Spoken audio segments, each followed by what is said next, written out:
네, 권성동 국민의힘 원내대표와 이재명 민주당 대표가 오늘 첫 만남을 가졌는데요. 민생을 한 목소리로 강조하면서도 신경전도 오갔습니다. 국민의힘에서는 오늘 서병수 의원이 전국위 의장직에서 사퇴했고 윤핵관 중에 윤핵관, 장제원 의원은 돌연 이선 후퇴를 선언했습니다. 나이트 포커스 지금부터 김근식 전 국민의힘 선대위 정세분석실장 그리고 현근택 전 더불어민주당 선대위 대변인과 함께하겠습니다. 자, 어서 오십시오. 안녕하세요. 예. 자, 이재명 민주당 신임 대표가 오늘 상견례 차원에서 자, 권성동 원내대표실을 예방했는데요. 첫 대면부터 신경전이 상당했습니다. 잠시 보고 오시겠습니다.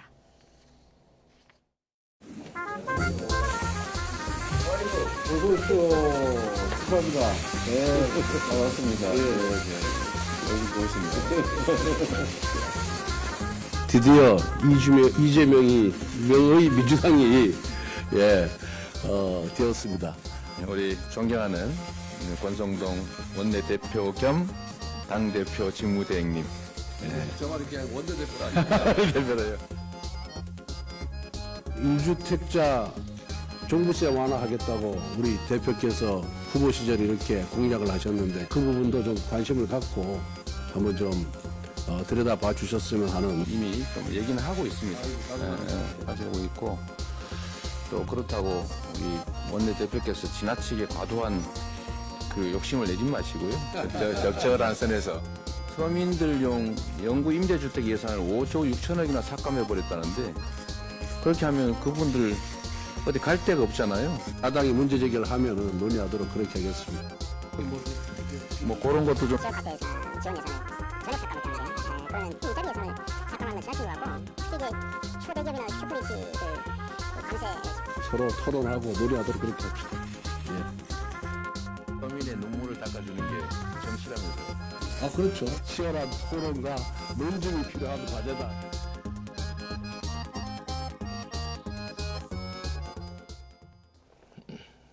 네. 자, 지금 마지막 자막처럼 그야말로 화기애매한 첫 만남 장면 보고 오셨습니다. 중앙대 법대 선후배 사이라고 해요, 두 사람이. 그런데 이재명의 민주당이 드디어 됐다 이 한마디 했다가 그렇게 지금 죽어도 당대표 직무대행 체제로는 안 돌아가겠다는 거 아니겠습니까? 그런데 당대표 직무대행 이렇게 콕 집어서 또 얘기를 했어요. 어떻게 보셨습니까? 그러니까 서로 상대방이 가장 아픈 부분들을 가장 직격을 한 거죠. 민주당의 이재명 후보에서 이제는 이재명의 민주당이라고 이제 거의 뭐 사당화됐다는 논란을 이제 핵심적으로 찍어준 이야기를 한 것 같고요. 그러니까 뭐 우리 이재명 대표 같은 경우 절대 뭐 말해서 지겠습니까? 그러니까 지금 국민의힘 내용이 간단치 않은데 그 내용의 한복판에는 이준석 대표 중징계 이후에 그냥 당대표 직무대행 체제로 갔으면 아무 문제가 없는 건데 무리하게 비대위 체제로 강행하다 이 사단이 난 건데 또다시 비대위를 하겠다고 지금 권선동 대표가 앞장을 서고 있는 거 아닙니까? 거기를 뻔히 알면서 당대표 직무대행님이라고 또 콕 찍어서 이야기를 하니까 아마 첫 만남부터 서로 상대방에 대해서 굉장히 지지 않겠다. 기싸움에서 밀리지 않겠다. 이런 아주 그 좀 신경전을 벌인 것 같아요. 예. 저는 조금 달리 생각하는데요. 어떻게 보셨습니까? 아마 저도 막 헷갈려요. 당대표 직무대행, 권한대행, 또 비대위원장 직무대행. 권한대행, 뭐 직무대행 이래서 제가 왜 의도적으로 뭐 공격하려고 그랬던 것 같지 않고 아마 권성동 뭐라 불러야 되죠? 원내대표인가? 원내대표를 불러달라고 했습니다. 원내대표. 권성동 비대위원장 원내대표. 직무대행 그래서, 겸하고 있잖아요. 뭐 지시가 하도 바뀌어가지고 뭐 이재명이 민주당 됐다는 얘기도 그렇고 서로 뭐 공격하려고 그랬던 것 같지 않습니다. 근데 뒤에 나온 얘기는 좀 그런 것 같아요. 예를 들어서 뭐 종부세 얘기라든지 뭐 임대주택 삭감이라든지 이거는 사실은 이제 실무단위에서 얘기할 얘기고 이제 어찌 보면 상견례거든요. 상견례를 서로 이렇게 축하해 주면 되는 거예요. 근데 축하했는데 권성동 원내대표가 이 종부세 좀 신경 써주세요 이런 거잖아요. 그러니까 그런 얘기는 제가 보기에는 뭐 인사하러 와서는 굳이 할 필요 없는 얘기인 것 같습니다. 네. 어쨌든 좀 비공개로 전환하자 그러는데도 팔 잡고 끝까지 할 말을 좀 다 하는 모습을 보고 오셨는데 자 이재명 대표 특히 지금 예산안 가지고 이제 많이 오늘 뼈 있는 얘기들을 했는데 특히 지역 화폐 예산이라던가 노인 청년 뭐 일자리 예산, 영구 임대주택 예산 삭감에 대해서 비판을 했고요. 자 이거 오늘 최고위에서는 비정한 예산이다 이런 얘기도 하면서 철저하게 심사하겠다 얘기를 했거든요. 자, 정기국회 순탄할까요? 정기국회는 뭐 항상 예산안 심의 과정에서 정부가 내놓은 예산안을 야당과 여당이 합의해서 처리를 해주는 과정에서 서로 주고받기를 합니다. 삭감을 하기도 하고 증액을 하기도 하고 그렇기 때문에 아마 이제 치열한 여야 간의 이제 그 예산안을 둘러싼 그 공방이 있을 텐데 아마 이제 당대표 된 바로 직후에 네. 인사하러 온 상견례에서 그 예산의 여러 가지 문제점을 조목조목 찍어서 이야기했지 않습니까? 지역화폐는 이재명 후보의 오랫동안 자기 트레이드마크 같은 자기 상표 같은 건데 그걸 네. 예산을 없앴다고 하죠. 또 공공임대주택도 이재명 후보 같은 이재명 대표 같은 과거부터 이제 서민들을 위한 공공의 어떤 복지 강화를 계속 주장을 했기 때문에 그 부분도 자기의 또 이 상표 같은 것이어서 또 지적을 한 것 같고 뭐 노인 일자리도 마찬가지고 그래서 사실은 아까 현 변호사 말대로 이 자리는 그렇게 구체적인 강론을 이야기할 자리는 아닌데 그렇게 꼭 찍어서 이야기한 걸 보면 네. 아 여야 간의 예산안 심의나 정기국회의 분위기가 간단치는 않겠다. 네. 새로 뽑힌 이재명 당대표가 이런 식으로 구체적으로 그 상견례 온 자리에서 상대당 여당에게 이렇게 날을 세웠기 때문에 간단치는 않겠다는 생각을 합니다. 그러나 이제 예. 어찌됐든 뭐 권선동 원내대표나 이제 이재명 대표나 결국은 여야 간의 정기국회 회기 중에 그 심의를 하는 것이어서 국민들의 수준에 맞게 국민의 눈높이에 맞게 잘 합의가 될 것으로 보입니다. 예.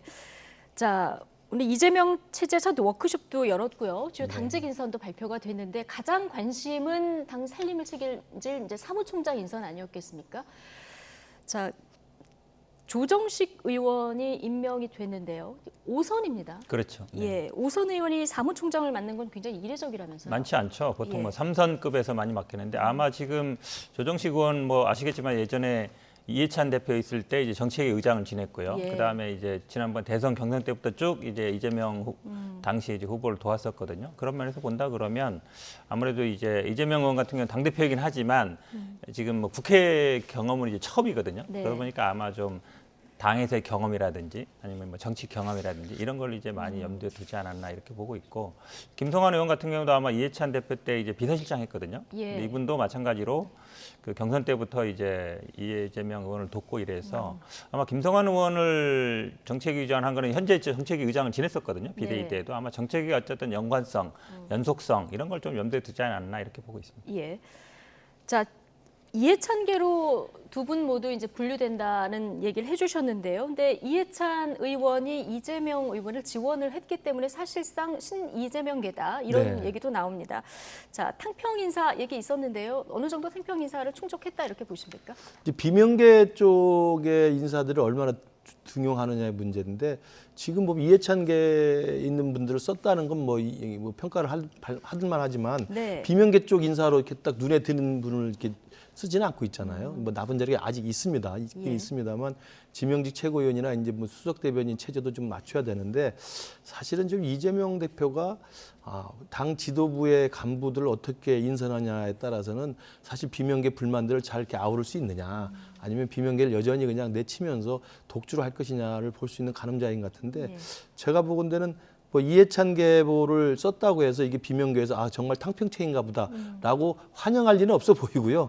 예. 제가 볼 때 여전히 그러면 이해찬과 이재명은 사실 오래전부터 같은 배를 탄 운명 공동체로 다 이해를 하고 있지 않습니까? 예. 그래서 아마 친문계나 비명계에서는 인사의 마지막 마무리까지 다 본 다음에 본격적으로 아마 이 상황을 좀 파악해서 네. 행동이 좀 옮기지 않을까 싶고요. 저는 예. 당내 갈등에 국민의힘이 지금 가장 한복판에서 저희들이 지금 몇 달째 고생하고 있습니다만 이제 이재명 대표가 예. 뽑혔기 때문에 민주당의 당내 갈등도 심상치는 않을 거라는 아마 전운이 감도는 것 같습니다. 아, 그렇게 보십니까? 기대하는 거죠, 예. 기대. 그랬으면 바래는 그래서 우리도 좀 싸우라는 건데 네. 뭐 당내 거의 그런 분위기 없고요. 최고위원이 두 분 남았는데 물론 이제 뭐 호남이나 영남이라든지 지역을 배려할 수도 있고 우리 당이 그 전에 보면 노동이라든지 여성이라든지 장애인이라든지 청년이라든지 그렇게 배려를 했었거든요. 뭐 그런 선에서 될 겁니다. 예를 예. 들어서 뭐 호남 지역의 청년이라든지 영남 지역의 뭐 여성이라든지 그런 식의 조합을 하거든요. 그런 걸 하게 된다 보라 그러면 지금 말씀처럼 네. 이게 무슨 큰 갈등이 되는 건 아니에요. 예를 예. 들어서 이번에 뭐 대부분 보시면 뭐 투표율도 대부분 뭐 조금 낮았다 그러면 그 전보다 그렇게 낮지 않았고 실제로 득표율도 높았기 때문에 당내 뭐 계파 갈등 이런 걸 우려할 수준은 아닌 것 같고요. 아마 이제 결국은 이제 마지막에 이제 나중에 가면 정치 개혁 이슈라든지 뭐 삼선 금지라든지 아니면 공천 문제라든지 그런 것에는 이제 좀 나올 수 있지만 지금 아마 인선을 하는 거 보면 이제 네. 기존의 시스템들을 좀 안정화시키겠다. 당이 어쨌든 기존에 역할을 맡았던 네. 분들한테 역할을 주겠다는 취지로 봐서 지금 김 교수님 생각처럼 그렇게 네. 민주당이 뭐 내분이 나거나 분란이 일거나 그런 일은 예. 없을 걸로 봅니다. 어쨌든 좀 뭐 비명계 의원이라든가 아니면 네. 정말 처음부터 이재명계, 찐명계라고도 불리던데 이분들 사이에서 불만의 목소리는 전혀 없습니까? 지금 뭐 저는 들어보지 못했고요. 예. 당직이라는 게 뭐 많습니다. 뭐 민주연구원장도 있고 대변인도 수석 대변인뿐만 아니라 다른 뭐 일반 대변인도 있고요. 그래서 네. 뭐 차차 해나가면 되는 것이고 지금 말씀처럼 친명, 친문, 그다음에 뭐 비명, 뭐 친명 이렇게 말하는데 사실은 뭐 이번에 전당대회 보면 알아요. 그렇게 뭐 과하게 나눠져 있지 않고 지난번에 또 문재인 대통령 방문했을 때도 명문 정당 만들어 달라 이랬거든요. 그렇게 가고 있어서 제가 보기에는 뭐 당내 갈등은 별로 없는 것으로 보입니다. 네. 선거 때 맹활약하셨는데 대변인단 합류 안 하십니까? 아 저요? 네. 저 사실은 이제 이번 전당대회는 별로 한 일이 없고 예. 저는 사실은 또 원내 인사들 먼저 이렇게 채워 가거든요. 그 다음에는 뭐 제가 뭐 한다고 하겠습니까? 뭐 불러줘야 하는 것 때문에 그건 뭐 알겠습니다. 지켜보고 있습니다. 추가 인선까지 좀 지켜보도록 하고요.